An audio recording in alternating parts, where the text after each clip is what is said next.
We have this power to make them black belts, right? Which is a huge thing for them. We have the opportunity to do that for them. And with that opportunity comes a lot of responsibility. And we cannot take that lightly as coaches.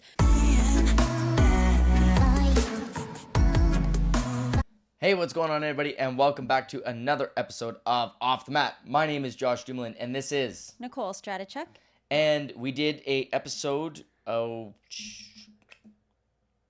can't remember what episode number it was. It was fairly recent about how to receive feedback, because we always find students sometimes have a hard time receiving that feedback. So we had an episode there, and we had a lot of people comment about how they enjoyed that, but we also thought we would tie something in about how to give feedback, because whether you're a coach or a parent, in particular what we're doing, coaching and how we try to instruct our coaches, there is good ways, successful ways that you can give feedback, and there are ways that you can definitely destroy the confidence in somebody by giving feedback in a way that just makes them just not be receptive to it. So there's sort of a give and take of one person who has to receive it and then one person who has to give the feedback. So we're doing an episode on how to give feedback. That's right. So yeah, and I think giving feedback is so important because it's just like we said, receiving feedback is the student's job, like to make themselves better. It's our job as coaches to make our students better, and we do that through constant constructive feedback. That's right. That's how they're going to get better. So it's the coach's job to do that, and you have that duty to your students. You have that responsibility to make them better, right, and prepare them for the struggles that they're going to face in martial arts, right? So that's our job, is to make sure they're prepared for that. Absolutely, yeah. And because I see a lot of people make the mistake of just being that a boy, good job, great work, well done, awesome work, good work, you're good, great work job. Like, there's nothing there. So I've seen those instructors who just it could have been absolute shit technique. It could have been like garbage, and great job, good try, good work. Well, so there's got to be some way of giving feedback, so that way they can still get the, I don't want to say praise, but they can still get the okay, I'm doing something, but here's what I can do better. Right. Yeah. And we can still praise some of these things, right? We can still give high fives. We can still, encourage the kids. That's an important piece as well. But there has to be purpose and thought behind it, so that we're praising the right things and we're praising the effort that they're trying to implement some of the feedback that they're receiving, right? It's just not. It's not going to be effective if there's no thought or intent behind the empty praise, right? So, yeah, we came up with a few steps that I think we follow when we're giving feedback as coaches. And so, yeah, the first one is just being genuine and authentic, right? So our intentions behind giving the feedback is to make the student better, right? And when you approach it from that mindset that it's our job as coaches to do this, it is going to be authentic and genuine, right, for that student to receive it. And so if we're missing that piece of authenticity and just genuine, deep care for the students, then it won't be as well received as if you didn't have that, right? That's right. Yeah, and that's just it. Like, showing some actual interest in the person you're talking to is a big one. I've seen a lot of people just with no character, and they're almost robotic about something. Like, they're just, if you're talking to a kid and you're a grown adult and you're still standing up super tall, with no compassion to them as another person, as another little person, getting down to their level, actually looking them eye to eye, getting down, right in front of them, maybe putting their hand on their shoulder, hey, actually showing interest and compassion and heart, and like I said, a little bit of character, goes a long way. Like That's right. huge. Yeah, and that kind of leads right into the next one is making it specific, right? So, specific to that person, right? The feedback that you're going to give to this young child is going to be different. Like say Sally, her feedback is going to be different than Joe's feedback, who's an adult, right? Like, is getting very specific to the person that you're giving the feedback to. At the same time, being respectful and objective. So there's a whole lot that goes into that, but just making sure that all of those pieces are there when you're giving the feedback. So if we look at like technique in Taekwondo, if we see a mistake, it's identifying the mistake and then giving them very specific feedback to fix it, right? Let's say, I don't know, we could use a kick. Like maybe they're not chambering for their side kick properly, right? Maybe it's too low, or there could be a million different examples. But going to that student and being objective about it and saying, hey, your chamber is too low. We need to bring your knee up so that we can get more power, right, into the side kick. So being very objective about it, but also giving them an action, right? So if you notice when I said that, I said your knee has to be higher. So that's the action that they can take, right? It's just not empty, oh, that your sidekick sucked, right? That's not a very good power. That's not a very powerful sidekick. Well, thanks, but like there was no action for that student to take on it, right? Do you know what, even the way I phrase that particular one, I don't do it in the you need to. I actually say, can you do this? Yes, actually, And that's I a do that big too. one because there's a big difference. Seriously, there's a big difference in the difference between you need to and can you. Like, so when you say you need to chamber your leg, it's all of a sudden just like, well, like it's a task, it's a job. When you say can you, it's a challenge now. Yeah. And they look at you like, of course I can. You like, what do you think, I can't do that? Like, what are you talking about? Like they actually get Yeah. almost like, of course I can. Like, hey, great power in those punches. Can you keep your hands at your chin? Of course I can, dummy. Like they look at you with that attitude of like, well, of course I can. And they suddenly start to do it. Versus you need to keep your hands up. It's like, oh God, there's another order. There's another instruction. There's another go make your bed. There's another go. Like it's even the same thing. And you can use this with your kids at home too. Like, great job making the bed. Can you pull the sheets a little bit tighter? Like, can you tighten that up a little bit? Versus go and tighten that up. Go and fix your bed. Like it is a massive change in how they're going to approach it, and then also be willing to go and do that thing, like whatever it is, right? That's So right. like when you can actually give them the challenge, can you do that? Like Yeah, I always do that when I'm like a hint of teaching. doubt. Can you put your hands at your chin? Yeah. Yeah, I guess so.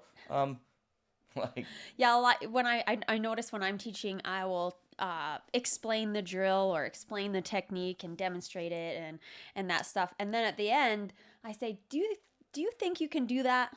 And they, then they're all excited like, "Yes, ma'am, they can," right? So, yeah, it is important the language of how That's you're right. doing that. And doing that "can you" Yep. kind of statement is awesome because it gives them a very actionable step. That's right. Right? So using that phrasing is perfect. And that's just it. So as a coach, like seriously, just changing that, like when you're talking to those kids, just being able to change that phrasing around, because it's crazy the number of people I still see when they're teaching with all the experience they've got, and it's still like, go and chamber that leg, go and do that, go and do this, get that done. Like, it just makes me a little like, come on, like, I don't know how to. All these people don't know how to do this stuff anymore. Yeah. And we always so the next kind of step was linking it to why, right? Like why is that action so important? And so if we say, can you lift your knee higher for the chamber so that you can get more power, right? Now it instills like that purpose, right? And so they know why they need to do it and they want to do it because you want to have a sloppy, weak sidekick? No. Yeah. They want to have an awesome sidekick, and we're telling them in just a few words how that's going to happen, Mm-hmm. right? So can you bring your knee up higher so that you can have more power in your side kick? That's just it. You know what's funny about that one too, and I know we talked about this before we started, but the funny thing about this one, having like, why they're doing it is exactly like The our why why statement. Yeah. Can you do this so that you can do that?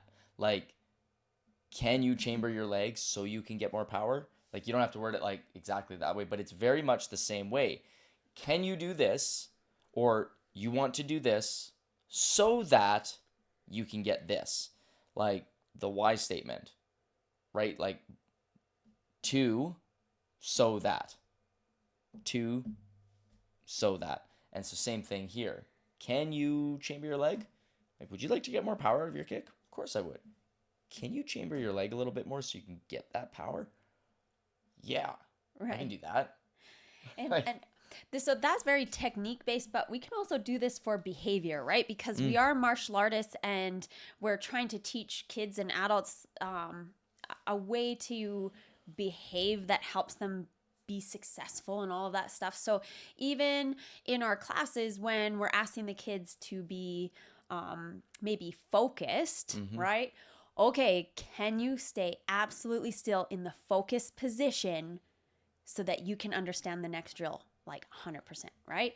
So um, don't be afraid to give feedback on their behavior, right? If they're, slacking off or being lazy or things, we can give feedback on Mm-hmm. that so that they put a high amount of effort in Yep. so that they get better, right? Because they're Mm-hmm. not going to get better if they don't put the right amount of effort in it. So we can give feedback on the way that they're behaving or acting, That's right. right? It's not personal. That's right. It's just, no, you're here to become a black belt one day, aren't you?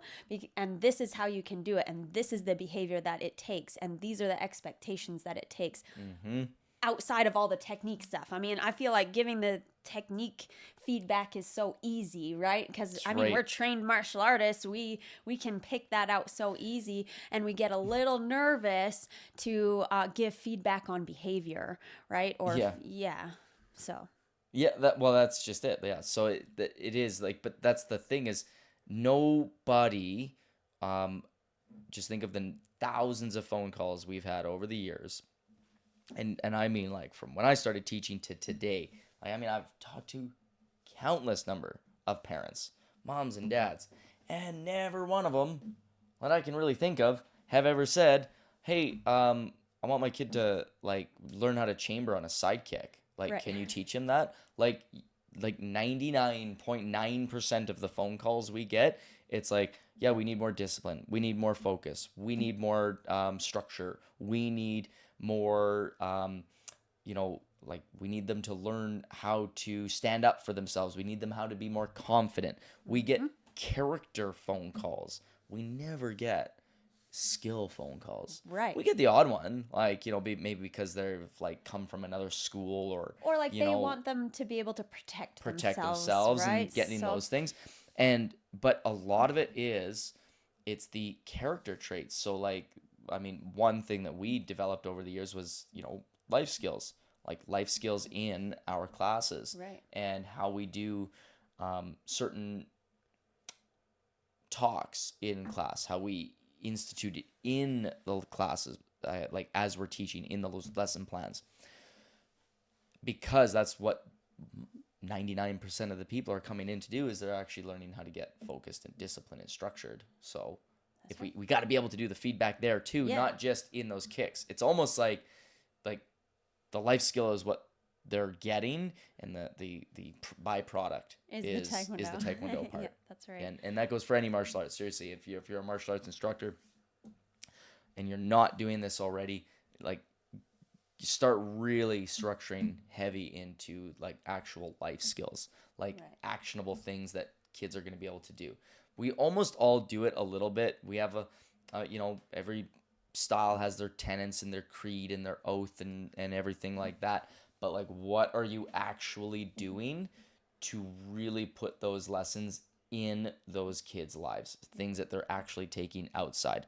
Most of the time, I'm going to say like more often than not, most of the time it is words on a wall. It is things to memorize for a student, courtesy, integrity, perseverance, self-control, indomitable spirit. Most of the time when we go to schools, it is just, well, we have them memorize it. But like, we talk about courtesy, just to be nice, right? But what are we doing to instill the courtesy? Like, how do we... Anyway, that's kind of taking a left turn there. No, that's... But it is a really important part to not just be able to give the feedback on a technique, but also on character. Right. And like I said, it could be stuff like, not holding a plank. Hey, can you hold that plank a little bit harder? Do you want to get stronger? Yeah, I want to get stronger. Can you hold the plank just 5 more seconds? 5 more seconds. Can you hold it for 5 more seconds? Not you need to do it, but for how long? Why? To get stronger. Oh, okay. I want to get stronger. Feedback. Right. Anyway. Yeah. So those things about giving feedback is being specific, objective, and giving them an actionable step and tying it to why. Like, why is it important that they do that, right? Because then it kind of fits it all together. So we identify what's wrong, we give them guidance, and we explain why, like why that's important. That's the actual like giving the feedback. The next step after that is to encourage questions from the student, right? And we said this even when you're receiving feedback, is that after you've received the feedback is to ask questions. Right. Well, on the coach, they might not know what question to ask, right? So it's our job as the coach to make sure they have good understanding and ask if they have questions, or ask them questions that tests to make sure that they understand the feedback that you've given That's them. a big one, right? Like, even just being able to subtly add in a little, like what it is it that I need you to do with that foot? Pivot it. Oh, okay, right. And you know what that pivot means? Right, it means to turn my heel over. Awesome. Okay, cool. Like, Right. being able to almost just quiz them. Look at that. That took 3 seconds. Yeah, because even us as coaches, maybe we're giving feedback, but we're giving feedback from a black belt mindset, but we're actually giving feedback to a white belt. So we have to take it from a white belt mindset. Well, and think about it too. You're this, black belt. You're this instructor. More often than not, you're this, you're the one who's the center of attention. Like, everybody's just like, like the black belt, the instructor, the lead walks in, and like, that's, you're larger than life. Yeah. To these kids, teens, and adults even. And sometimes it can be intimidating to actually understand that, like, as a student, I can actually say, like, okay, well, why do I need to chamber? Or why do I need to do that? So being able to create the environment where you actually invite open questions, like, you actually make sure that they understand, like, this is a good time to ask questions. Do you have any questions about that? Like, do you understand? Like, does that make all sense? Absolutely. And most of the time they're just going to say yes. Yeah. So then that's when you could go to the, okay, so what do I need you to do with that foot? I don't know. Oh, okay, so we're going to go through that again. Yeah, that's okay, right. cool. But like, being able to like actually make sure and promote that, hey, this is okay. You can ask questions. You can ask a question like about this, because most of the time we do. I made the mistake for a long time. Any questions? Nope. Awesome. Moving And you know on. what? I knew deep down There it were was like questions. 8. You want to know why I knew? Because after class, I'd have like 3-4 people come in and ask me questions. They were just too embarrassed or too shy to do it. Right. So being able to like create the environment, and now that's a cultural thing that you have to create in the school, and it comes down to being able to, one, build the confidence in those students, that way they feel open to ask the questions. And you know what? There's lots of ways you can do that. As an instructor, you can go to the people ask questions all the time. Hey, do you have any questions? Right. Timmy? And as soon as one person asks a question, suddenly everybody's like guard is dropped, and they can like, okay. So you can do it that way, where you can even be like, okay, I know who's got a question. And if I actually go to them directly, then all of a sudden it's like the floodgates that get open. Well, why are we chambering our knee? Oh, to get more power. Okay. Why do we pivot our foot? Oh, to get more like hip turn. Yeah. Why is our back leg straight in the walking stance? Why is our knees bent in the L stance? Why are our toes pointed this way? Like, all of a sudden now people feel a little bit more encouraged then to now start asking those questions. Yeah, and you said it like a cultural thing, and that takes time to build, but it's all about building that relationship Yep. with the student, right? So that Yeah. they can receive that feedback, and that takes a lot of, you know, Genuine, authentic effort, attitude. yeah, to do that with your students, right? So don't be afraid to get, on a personal level with them, right? And know who they are and build that relationship, make that connection, because they will be much more open and receptive to receiving your feedback if you have that connection with them, right? So so encouraging the questions and making sure, like, ensuring that they understood what you just told them. And then the final step, just like when we receive feedback, is to do a follow-up, right? As the coaches, is also really important for us to follow up with that student. And this is like a constant thing, right? When you're teaching multiple classes throughout the week, like, you are always following up and ensuring that students are getting better and figuring it out. With this specific feedback, maybe you're giving one student like individual feedback. Can you follow up with them next class or at the end of class? It just really depends on Right. the the complexity of the feedback. Maybe is seeing how fast they can implement it, but is it following up that same day? Is it following up next week? Is it following up, in 2 weeks? But where is the follow up, and can you assess it again? That's right. And if it's good, awesome, they got it. What's the next piece of feedback for them to work on, right? And as coaches and instructors, we know we can put a plan in place for them, right? Like, this is the first thing they need to fix. Now this thing, now the next thing, right? And but having that follow up to make, if they didn't get it fixed, right? Okay, let's come up with a new game plan, or what did you not understand, or what do we need to tweak so that you can actually get it done? Yep. And that's just it. And that even just comes from having a little bit of, like, I don't know if this is the right word, but care into it. Like, really care about, like, the individuals that come into the school to learn. And when you actually, like, and most of you do, I'm not saying that, but like, I can never remember what make a note afterwards. Like, go talk to mom and dad afterwards. Like, be like, hey, can we schedule a private lesson? This might be the best avenue. I've given them this here, and we still need a little bit more work. So, like, being able to follow up, like, compassion. Yeah. Genuine. Yeah, that was the first thing, right? Being genuine and authentic, right? And so doing that follow up and making sure that they've got it, like, going, like, I don't want to call it going the extra mile. Like, that's just what we do, right? Like, that's the culture of our place, is that we just want kids and adults to be the best that they can be. Right. So follow up is just a natural part of that. But I feel like sometimes that gets missed. I see that getting missed, in other circumstances, or maybe I've experienced that too, right? With certain coaches that I've had, maybe, like, whether that's in martial arts or other sports or whatever, is there's a lack of follow up, right? And I think that's a really important piece to just making sure our students are awesome. So do you have something to add on that? No. That was the end of that thought. No, that's just it. I think I have one more bonus one. Sure. There's 6, right? We have 6 things that we went through, but honestly, this one here, grow a set of balls. For crying out loud, grow a set of balls. If you are an instructor or whatever, just, like, actually have the, like, so many don't want to upset Be honest, with somebody. Like, hey, you're not ready to test. You are not ready for this tournament. You are not ready for, like, the championships. You are not ready for this. And here's why.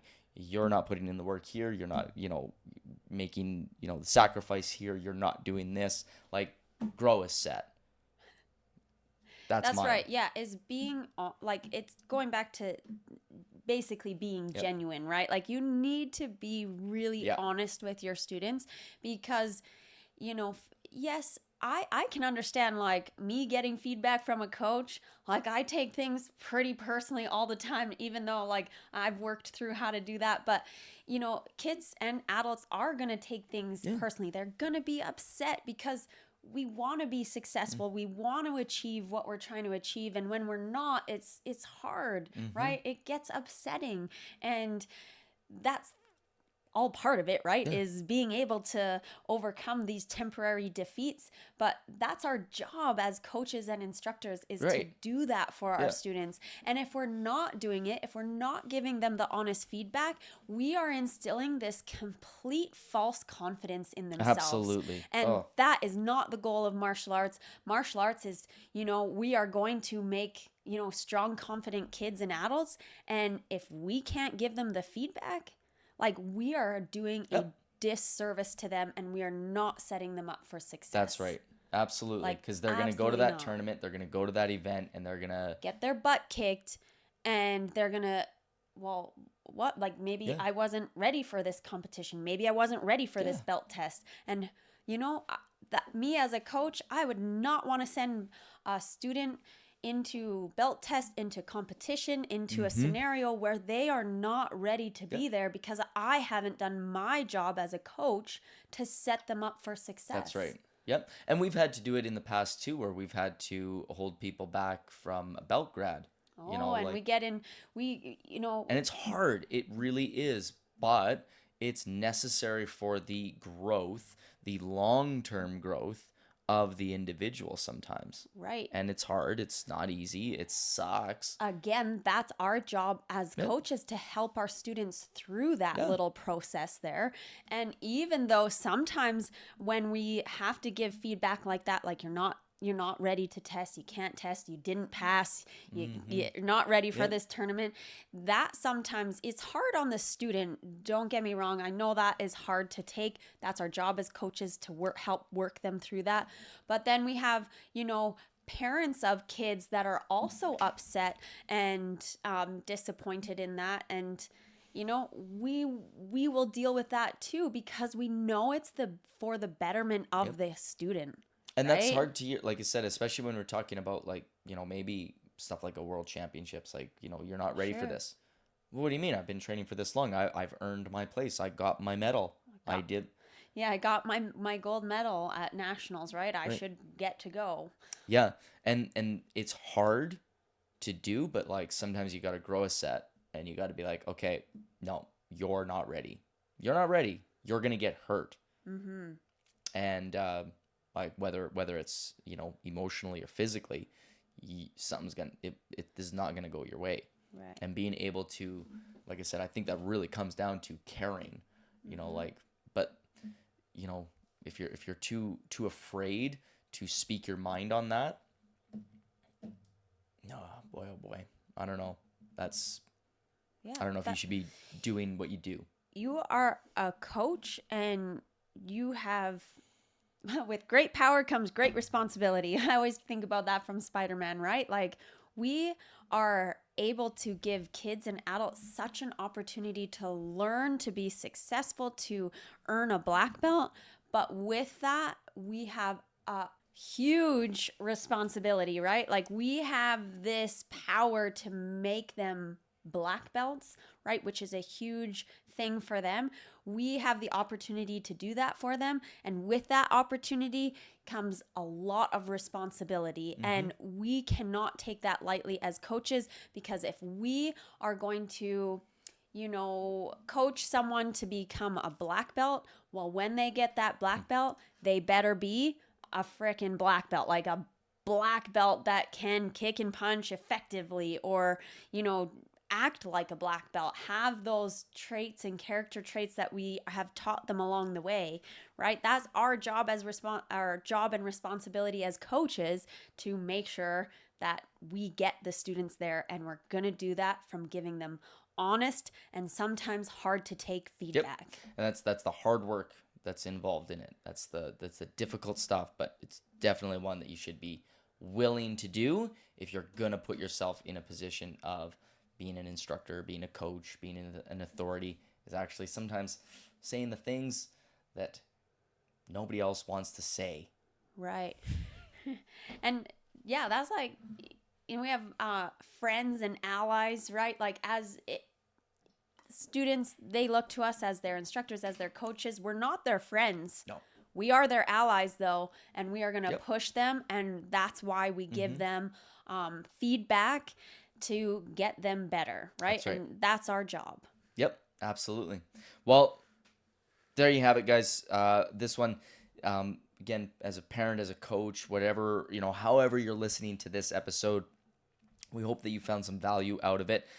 There's definitely lots we can go into, like, I think we touched a little bit on like language in certain like role play or certain scenarios, but there's definitely a decent framework for you to use on how to properly give feedback, especially if you're coming from a coach or an instructor position to a student, how you can give feedback properly so that way your student is going to see the most success possible.